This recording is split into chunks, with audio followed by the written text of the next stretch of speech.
Hello my soul family, कैसे हो आप सब। मेरी सभी सोल फैमिली को जय श्री राम, जय नीम करोली बाबा। मैं आशा करती हूँ मेरे सभी सोल फैमिली अच्छे से होंगे, टेंशन फ्री होंगे। जो नहीं हैं वो इस वीडियो को देखें और समझें और एकदम टेंशन फ्री हो जाएं। बाबा पर विश्वास करें, यूनिवर्स पर विश्वास करना सीखें। जिन्होंने आपको धरती पर भेजा है उन पर विश्वास करना सीखें। और मैं अपने बाबा से, हनुमान बाबा से दुआ करूँगी। अभी आपके सामने वीडियो आई है तो आपके सारे कष्ट बाबा हर लें, सबके कष्ट हरे। जैसे मेरे कष्ट हरते वैसे आपके भी कष्ट हरें। तो आज मैं ये कहना चाहूँगी अपनी सोल फैमिली से कि क्या यूनिवर्स, क्या पूरा ब्रह्मांड, क्या हमारे भगवान हमें बनाने से पहले हमें तोड़ते हैं, मतलब हमें सुख देने से पहले पहले दुख देते हैं। क्या आपकी ज़िंदगी में सब कुछ एक साथ बिखर रहा है? क्या आप एकदम से टूट गए हो? आपके चारों तरफ अंधेरा ही अंधेरा नजर आ रहा है। आपके रिश्ते टूट गए हैं, पैसे की परेशानी आ गई है, लोग आपका साथ ही छोड़ गए हैं, जो आपके अपने थे वो भी आपका साथ छोड़ रहे हैं। और आपको लग रहा है कि यूनिवर्स आपको दुख दे रहे हैं, आपके खिलाफ हो गए हैं। आपको लग रहा है कि अब कोई नहीं है मेरा, और आप खुद को भी ब्लेम कर रहे हो कि मेरी किस्मत फूटी है, मैं अभागन हूँ, मैं बदनसीब हूँ।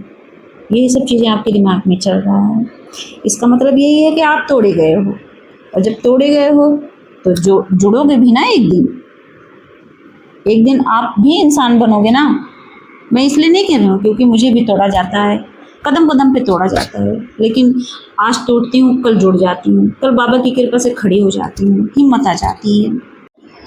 अगर आपको लग रहा है कि यूनिवर्स आपके खिलाफ है, लेकिन अगर यही दर्द, जो तकलीफ, जो दुख आपको मिल रहा है आपको एक नए रूप में बदलने की शुरुआत हो तो क्या होगा? सोचिए।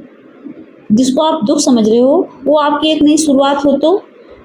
आज इसी विषय पर, इसी टॉपिक पर बात करने के लिए आई हूँ। आज मैं अपनी सोल फैमिली से इसी टॉपिक पर बात करूँगी, इसी विषय में बात करूँगी।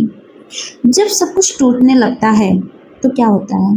कई लोगों के जीवन में एक ऐसा समय आता है जब रिश्ते बदल जाते हैं, दोस्त दूर हो जाते हैं, करियर रुक जाता है, आपकी जॉब चली जाती है। आप कहीं जॉब कर रहे हैं, पता चला ऐसी सिचुएशन हो गई, किसी स्टाफ से लड़ाई हो गई, आपके बॉस से ही बहस हो गई और आपकी जॉब छूट गई। या फिर मन बेचैन रहने लगता है। मान लीजिए आप जॉब कर रहे हो फिर भी मन बेचैन रहता है, अपने पर्सन के लिए ही रहता है, किसी भी तरह से आप परेशान हो। ऐसे समय में अक्सर लगता है कि सब कुछ खत्म हो गया। यही तो है, मतलब सब कुछ टूटने लगता है, सब कुछ छूटने लगता है। और यही होता है जब हमारे दिमाग में चलता है कि भगवान ही हमारे खिलाफ हो गए हैं, हमारी किस्मत ही खराब है।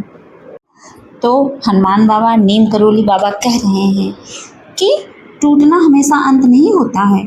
कठिन समय हर इंसान को अपने बारे में गहराई से सोचने का अवसर देता है। वही ऐसा समय होता है जब आप अंदर से खुद को समझ पाओ।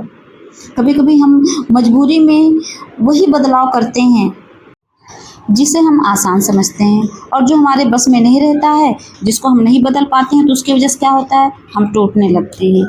लेकिन टूटना हमेशा अंत नहीं होता है। टूटना क्या है? जैसे आप अपने पर्सन से नहीं मिल पा रहे हो तो आप अंदर से टूट रहे हो। सबसे बड़ा परिवर्तन अंदर होता है, बाहर नहीं होता है। मुश्किल समय में आपको सिखाया जाता है, मुश्किल समय आपको सिखाता है कि किस पर भरोसा करना है, क्या छोड़ना है, क्या वास्तविक रूप से इम्पॉर्टेंट है, और कौन अच्छा इंसान है, कौन बुरा इंसान है, असली ताकत कहाँ से आती है। यही अनुभव कई लोगों को पहले से अधिक मजबूत बना देता है। यही जो एक्सपीरियंस होता है ना, अंदर से उसको मजबूत बना देता है, उस इंसान को मजबूत बना देता है। आज आपके सामने मैं बोल पाती हूँ ना, ऐसी सिचुएशन से निकल कर आई हूँ, इसलिए भगवान मुझे मजबूत बना दिए हैं, मेरे नीम करोली बाबा, मेरे हनुमान बाबा। और मैं हनुमान बाबा से यही प्रार्थना करती हूँ, यही प्रेयर करती हूँ कि आपकी भी प्रार्थना सुने, आपको भी मजबूत बनाए मेरी तरह, क्योंकि आप मेरी सोल फैमिली हो। और तो और नीम करोली बाबा, हनुमान बाबा कह रहे हैं कि मेरे बच्चे, सिर्फ इंतजार नहीं करना है, कर्म भी करना है। कभी कभी होता है हम हाथ पैर क्या करते हैं, बांध के बैठ जाते हैं। हमें लगता है कोई रास्ता नहीं है, चलो मैं बैठ ही जाऊँ ऐसे चुप रहकर। नहीं, कर्म बहुत ज़रूरी है। कहते नहीं कर्म करते रहो, फल की इच्छा मत करो, लेकिन कर्म बहुत जरूरी है। बिना कर्म के कुछ नहीं होता है। अगर हम सोचो सुबह उठ के नहाए धोए ना, तो पूजा कहाँ से कर पाएंगे? पूजा ना करें तो कृपा कहाँ से पाएंगे? अगर हम खाना बनाए ना तो खाएंगे कहाँ से? पेट कैसे भरेगा? एक गिलास पानी अगर हम अपने हाथ से लेके ना पियेंगे तो कैसे हमारी प्यास बुझेगी? इसका मतलब क्या है? ये सब कर्म ही तो है।